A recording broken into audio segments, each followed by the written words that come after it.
ওং নমঃ ভগবতে বাসুদেবায়। শ্রীমদ্ ভগবদ্ গীতা ষষ্ঠ অধ্যায় ধ্যানযোগ।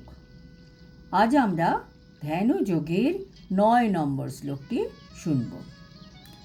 সুহৃদ্মিত্রার্যুদাসীনাং মধ্যস্থদেশ বন্ধুষু সাধুষ্যপি চ পাপেষু সমবুদ্ধি বিশেষ্যতে। অনুবাদ: যিনি সুহৃদ, মিত্র, শত্রু, উদাসীন, মধ্যস্থকারী, মৎসর, বন্ধু, ধার্মিক, পাপাচারী আদি সকলের প্রতি সমবুদ্ধি সম্পন্ন, তিনি শ্রেষ্ঠতা লাভ করেন। এই শ্লোকে কৃষ্ণ বলছেন বিশেষ্যতে। আগের শ্লোকে কৃষ্ণ বলেছিলেন কয়েকটি বিশেষ বিশেষ চিহ্ন। কার চিহ্ন? একজন যোগারূঢ় ব্যক্তির। যেমন তিনি শাস্ত্রের জ্ঞান ও উপলব্ধি জ্ঞানে ফুললি স্যাটিসফাইড, যিনি আধ্যাত্মিকতায় আত্মজ্ঞানী, তিনি নিজের ইন্দ্রিয় মনকে নিজের কন্ট্রোলে রাখতে পারেন এবং তিনি শীত উষ্ণ, সুখ দুঃখ, সম্মান অসম্মান সব কিছুতেই সমত্ব রাখতে পারেন। এই সকল বৈশিষ্ট্য বলার পর কৃষ্ণ বলছেন বিশেষ্যতে। বিশেষ্যতে মানে যিনি আরও বেশি অ্যাডভান্সড, সেই রকম ব্যক্তির গুণগুলি নিয়ে এই শ্লোকে বলা হবে। এখন ভগবান বলবেন এই গুণগুলি কি কি।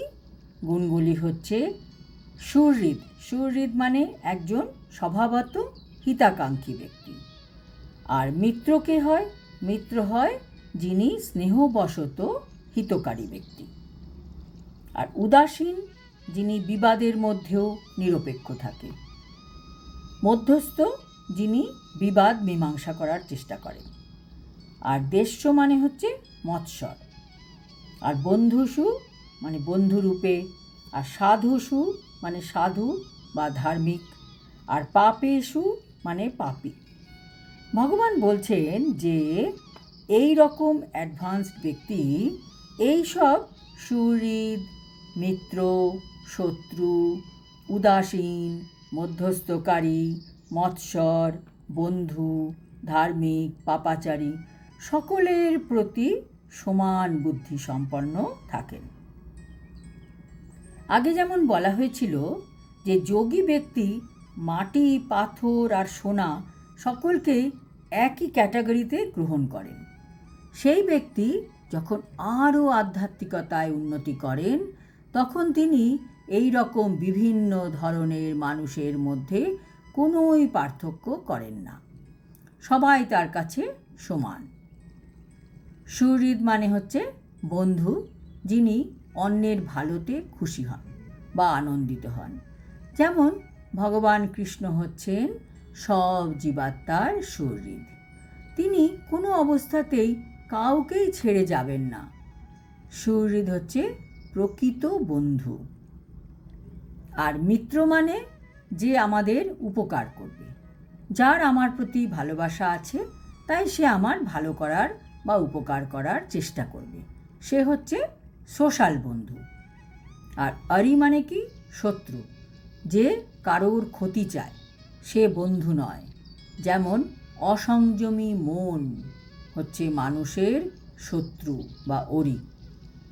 আর উদাসীন, উদাসীন হচ্ছে যে নিউট্রাল থাকে, যারা কারোর দিক সমর্থন করবে না।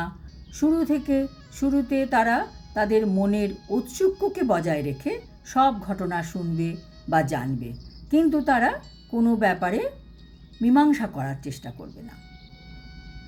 আর মধ্যস্থ ব্যক্তি কীরকম হয়? যে উভয় পক্ষের মধ্যে ঢুকে তাদের মীমাংসা করার চেষ্টা করে। আর দেশ্য মানে কি? দেশ্য মানে হচ্ছে হিংসা বা এনভিয়াস, মানে আমার একটা জিনিস নেই আর আরেকজনের আছে, তাহলে আমার মনের মধ্যে শান্তি থাকবে না যতক্ষণ না তার সেই জিনিসটা ওখান থেকে, তার কাছ থেকে সরে যাবে। সেটি তার কাছে কিভাবে আসলো, তাকে কিভাবে ছিনিয়ে নেওয়া যায় তার চেষ্টা সে করবে। সেই রকম ব্যক্তি হচ্ছে দেশ্য ব্যক্তি। আর বন্ধু কারা? যারা পরিবারের মানুষ, যেমন তাদের সাথে পারিবারিক সম্পর্ক আছে, তাই তারা সকলের সহায়তা করে। আর সাধু হচ্ছে যারা ধর্ম মেনে কাজ করে, অধর্মের পথে তারা কখনোই যাবে না। আর পাপেষু মানে হচ্ছে অসাধু ব্যক্তি, যারা শাস্ত্র মানে না, কাজেই তারা অন্যায় করে যায়। কাজেই বোঝা যাচ্ছে এই রকম যোগী ব্যক্তি, যিনি সব রকম মানুষকে একই দৃষ্টিতে দেখেন, তার সামনে যেই আসুক না কেন তিনি বুঝতে পারেন যে এই ব্যক্তি এই রকম, কিন্তু তার নিজের ব্যবহার কখনো পরিবর্তন হয় না। এবং সকলকেই তিনি মনে করেন যে সকলের মধ্যেই তো কৃষ্ণ আছে, কৃষ্ণেরই তো অংশ তারা, এবং সবাইকে তিনি শেখানোর চেষ্টা করেন যে কিভাবে কৃষ্ণ ভাবনামৃত হতে হয় এবং হওয়ার ফলে সে কীভাবে লাভবান হবে। আজ এই পর্যন্ত। আগামী শ্লোকে আমরা জানতে পারব কিভাবে এই যোগারূঢ় ব্যক্তি অষ্টাঙ্গ যোগ করেন আধ্যাত্মিকতার চরম শিখরে পৌঁছানোর জন্য। হরি ওম তৎসৎ। হরে কৃষ্ণ।